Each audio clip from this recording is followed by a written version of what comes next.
How to delete open chat profile. In today's guide, I'll be showing you how you can delete your open chat profile. Let's get started. First, open Kakaotalk.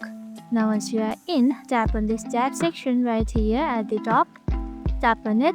Now once you tap on it, you can see open profile right here. Tap on open profile.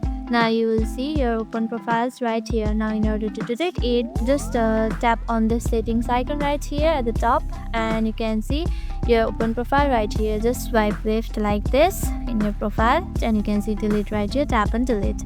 Now tap and delete again. In this way, you can delete your open chat profile. That's it. Hope this video helped you out. If it did, make sure to give this video a thumbs up and subscribe for more tips and tutorials. Thank you for watching.